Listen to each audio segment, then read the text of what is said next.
Thank you, Juan. I'm certainly glad to be here tonight. I was thinking about what I was going to talk about driving down here. You may know where I drove here from. 6006 I-45 North between Temple and Parker. And so I thought I would tell you a little bit about my background. However, before I launch into this semi-brilliant dissertation, let me give you some of my less illustrious backgrounds. I hope you know where I'm not headed to. See, I was doing real well about 35 short years ago. I was 28 years old, living at home with my folks in Dallas, where I grew up at. And I had kind of a menial job. I was sacking groceries, making about $3 an hour. And there's nothing wrong with sacking groceries, nothing wrong with making minimum wage. But I kind of felt like with my college education and my background, and maybe I should be doing something a little better than that. Anyway, I had a bad attitude. And the name of that convenience store I was working at was located in a rough neighborhood there in northeast Dallas. The name of that convenience store, it was called a Stop and Rob. Huh. I thought it was funny. Anyway, one day the boss walked in, looked over at me and said, "Sonny," he said, "Son, you got a bad attitude." And I said, "Yes, sir, I know it, sir, but I'm trying to change." He said, "Well, son, I'm going to help you change." The thoughts raced through my mind, how is this man going to help me change? A raise, a promotion, what's he going to do for me? I said, "Sir," I said, "that's great." He said, "How are you going to help me change?" And he said, "Boy, you're fired." I said, "Oh, no," and I went home that night to my folks' house, went into a depression for several weeks. I felt sorry for myself. I felt like I was a victim of circumstances. And like so many people in this country, I felt like I was entitled to a nice home, nice car, nice job without having to work for it. Well, I woke up kind of early one Sunday morning. Several weeks later, I stumbled in my folks' house where the television was. I turned the television on. There was a religious program on this Sunday morning. I really wasn't looking for any religion out of the television, but the preacher was preaching a message, so I decided I'd watch for a while. I turned the television on, lo and behold, there he was, looking me right in the eye. His name was Oral Roberts. I'd like to tell you, ladies and gentlemen, here tonight at UPOA that a miracle happened that Sunday morning. You see, the miracle was that Sunday morning Oral Roberts was not asking for any money. Now, I told this story in Tulsa about 10 years ago, and the joke didn't go very well. Didn't go very damn well here either, but anyway. He was preaching a message. The message was that the greatest challenge that we all have from our Creator is to use our talents. He said, "You know, there's a lot of you out there in television land today that are throwing your lives away." He said, "You're wallowing in the throes of self-pity." He said, "You feel sorry for yourself. You feel like the world owes you a favor." He said, "Let me tell you something." He said, "The world doesn't owe you a favor. You owe the world a favor." He said, "Get up, go to work, and make something out of your life." And that was a seminal event in my life. I still remember that like it was yesterday. Get up, go to work, and make something out of your life. So I went out the next day and I got a job at a small furniture store there in Dallas. And I found a niche in life. I found something I was good at retailing. And after about 18 months being there at that furniture store, I began to dream of maybe having my own location. However, I didn't want to open a furniture store up there in Dallas to compete with my boss who taught me the business. So I asked him in late 1980 where it'd be a good place to start a furniture store somewhere in Texas other than Dallas. He said, "Kid, I understand Houston's a boomtown, try Houston." At that time, my beloved brother George down here in Houston in the real estate business. So I called him up one night and said, "George, this Mack, I'm thinking about moving to Houston to get in the furniture business, see if you can find me a location." He said, "Mack," he said, "I'll see what I can do." He called me back about 3 weeks later. He said, "Mack, I got your location." I said, "Well, great, George, where is it?" And he said, 6006 I-45 North between Temple and Parker.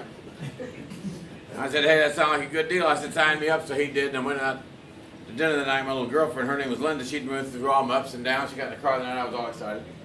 I said, "Linda, I got great news for you tonight." She said, "What's that, Mac?" I said, "We're going to move to Houston, we're going to get the furniture business." She said, "There ain't no way." I said, "Linda, you understand something? We're going to move to Houston, get the furniture business, we just might do well, we might make some money." She said, "Look, Mac, you don't understand something." She said, "All my friends live here in Dallas, went to school here, I've got a good job, I'm not moving to Houston, I'm not getting the furniture business with you." Well, I had learned if you're going to be successful in business and in life above all, you have to be persistent and never give up. So I kept asking her that night and asking her. Finally, about 11 o'clock, after about the 40th time, she got very frustrated with me.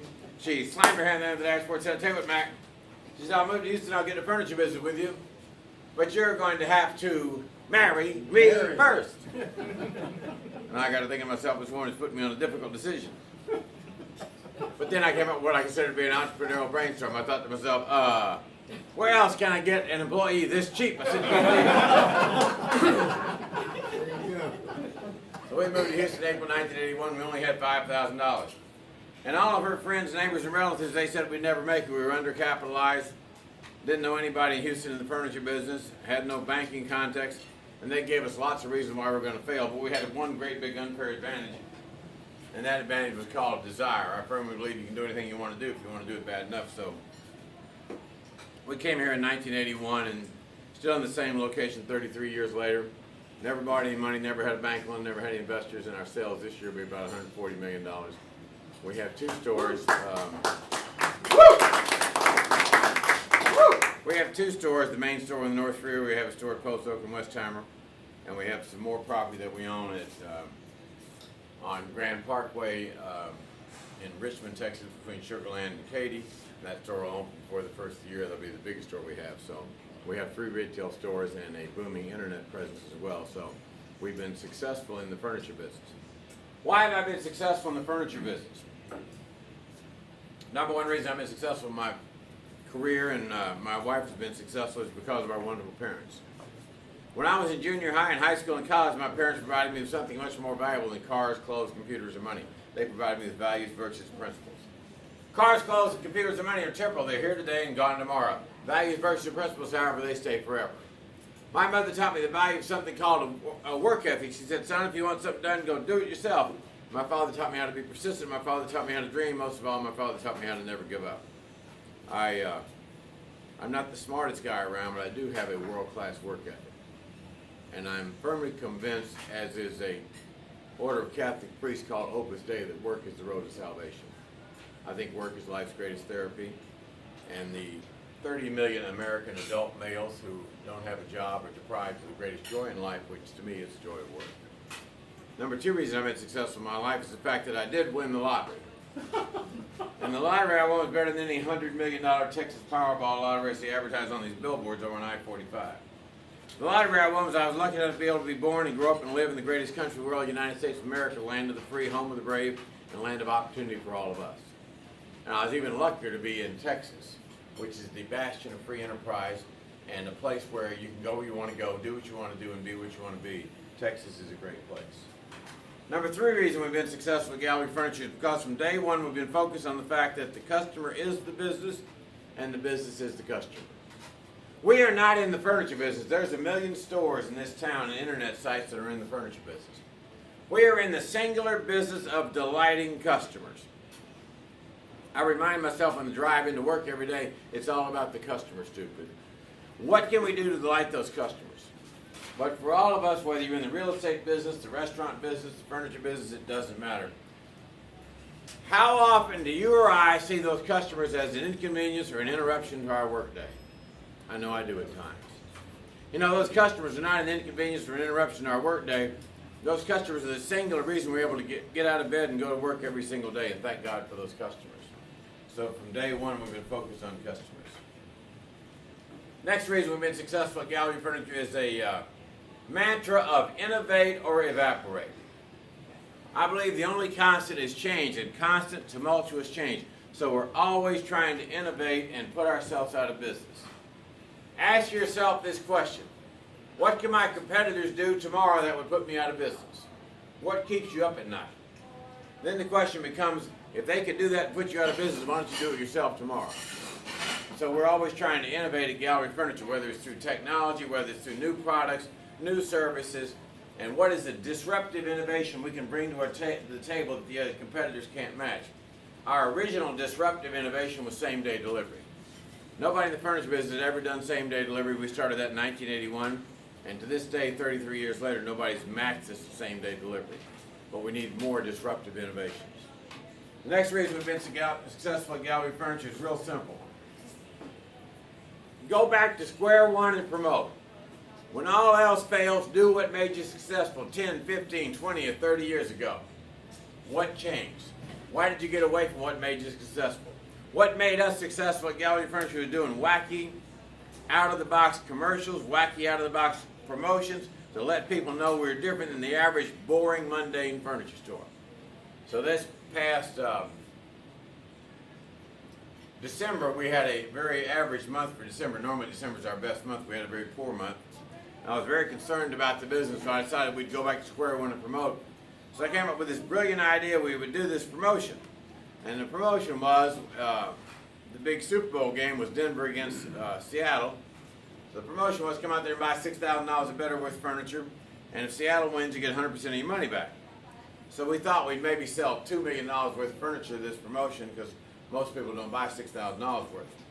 Well, to my ultimate surprise, the Saturday night before the game, we had to stop the sales because we sold out of furniture.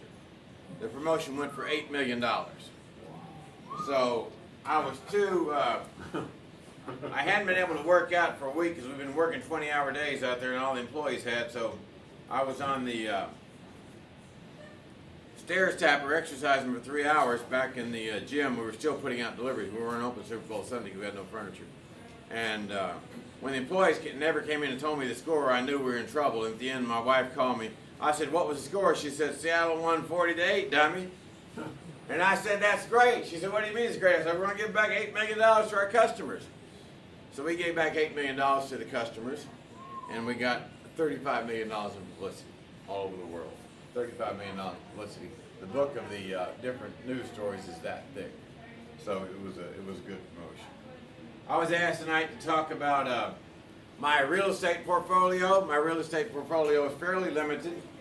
We own the property in the building on the North Freeway where the store is, so we have no rent.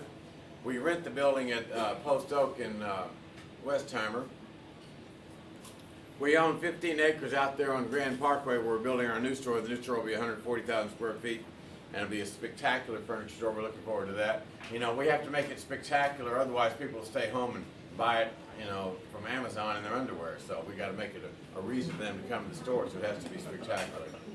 And my wife and I also own the West Side Tennis Club, which is about 15 acres in the west side of Houston, which is very much a growth area, and we're trying to expand and buy some properties around there and expand that thing. So we've got quite a bit of real estate. And the last reason I've been successful in my life, I like to close with some inspiration, is I have an ability to learn from successful people. You know, one of the questions I ask every person that comes out there to Gallery Furniture interview for your job is, I ask them, what is the last book that profoundly affected your thinking? What is the last book you read that profoundly affected your thinking? Because I think we all have to be learning and earning, whether we're 20 years old, 40 years old, 60 years old, or 90 years old. The human brain is this incredible organism that's able to learn all the way up to 100 years old. So what are you learning from? The last book I read that profoundly affected my thinking was The Everything Store. The Everything Store by Brad Stone. It's about Jeff Bezos of Amazon. You may not know this, but Jeff Bezos of Amazon went to River Oaks Elementary School in Houston, Texas. And what they have done at Amazon is absolutely unbelievable. And it scares all of us retailers to death. Makes us get up and do something different because the guy has rewritten the book, broken all the rules, rewritten the book on retail. So I like to learn from successful people. Several years ago, my beloved brother George, who found the initial real estate for us on the North Freeway, had congestive heart failure. And he was down at Texas Medical Center, St. Luke's Hospital, in the cardiac unit there, Texas Heart Institute, and he was fighting for his life. Now, I think I'm pretty good at customer service, and I would go down there at 12 o'clock or 1 o'clock when I got off of work for 6 weeks while he was in a coma down there fighting for his life, and I'd be in there, you know, praying beside his bedside, and then would walk this doctor, Dr. Bud Frazier and Dr. Billy Cohn, these two world-class heart surgeons. And they're around making rounds to their patients at 1 or 2 o'clock in the morning. And I said, "Doc, what are you doing?" He said, "I'm taking care of my patients. That's what I do." I said, "What time do you go to work in the morning?" He said, "I have an operation at 6. I said, "It's now 12:30, 1 o'clock in the morning. Do you ever sleep?" He said, "My patients always come first." They taught me more about customer service being down there than I ever learned in my whole career. It's about the passion for those customers. And now Billy Cohn and Bud Frazier are changing the world, and we're funding the research to build the world's first totally artificial heart. So rather than having a knee transplant or hip transplant, you have a heart transplant that's artificial, and that should come into fruition in the next 4 or 5 years. And if it works, it'll be the biggest change in medicine since penicillin. Inspiring people. Bud Frazier, 74 years old. Next, I would like to talk about this incredible lady named Yvonne Strait. Yvonne Strait is a Houstonian, and her beloved daughter was born with Down syndrome many years ago. And back then, people had Down syndrome, had a life expectancy of about 12 years old. Well, Yvonne didn't buy all the negativity and the things that her daughter would never, people told her about her daughter would never amount to anything. And Yvonne started the school for people who had Down syndrome or were slow learners or whatever, and she kind of rewrote the book on special ed. It's called the Briarwood School. And then when her daughter aged out of Briarwood, Yvonne started Brookshire, which is a home for adults with special needs out in Brookwood. It's in Brookshire, Texas. And it's an amazing place with 119 citizens. They have citizens, not patients there.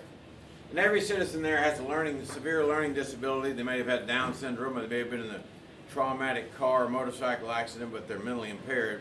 But everybody at Brookwood has a job, even the paraplegics. And they all work 8 hours a day, 5 days a week. An amazing place, and Briarwood's an amazing school. I have an adopted child who's going to Briarwood now. So I asked Yvonne, I said, who was the toughest child you ever had at Briarwood School? She said, oh, no doubt about it, it was this boy named Tracy. I said, well, tell me about Tracy. What made him so tough? He said, you know, he was just incorrigible. He wouldn't do anything you said. And she said, many times I felt like kicking Tracy out of the school. I just didn't have the heart to do it. And he said he was just terrible. And but we put up with him, and he got better and got better and got better. Finally, he went off to high school at another place, and I hadn't seen him since then. She said 20 years later, I was walking the hall at Briarwood, the school, and this good-looking adult man walks into the school and says, hey, Miss Straight, you remember me? You remember me? She says, no. She says, I'm sorry, I don't remember you. She said, who are you? She said, oh, you got to remember me, Miss Straight. I was your favorite student. She said, no, I don't remember you. She said, it's me, Tracy. She said, oh my goodness, Tracy. She thought to herself, I thought by this time you'd be in the penitentiary or God only knows what. She said, well, Tracy, you look great. She said, Tracy, where do you live? And he says, oh, Miss Straight, I live in Los Angeles. And she's thinking he couldn't have a job. She says, Tracy, do you have a job? Yeah, Miss Straight, I got a great job. She said, well, that's good. She said, what do you do? He says, Miss Straight, I'm on television.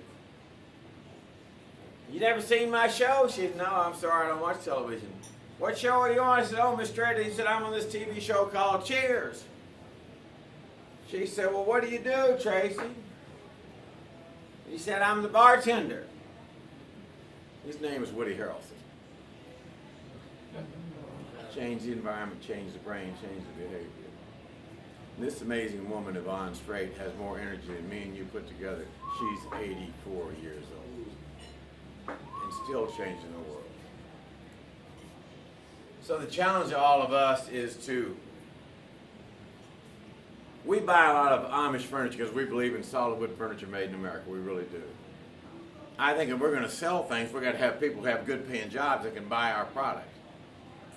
And so we buy a lot of solid wood furniture from Amish people up in Ohio and Indiana. And I was in one of their restaurants the other day, and above the restaurant cashier sign it said, what if all you had left tomorrow? It said, what if all you had left tomorrow was what you thank God for today? And that's pretty good, isn't it? So I think all of us here in Texas need to count our blessings that we're living in the land of free enterprise, where you can still go out there and through self-reliance, ambition, those old-time character traits, you can still get ahead and benefit yourself and your family and the community as well. Thanks very much. Woo!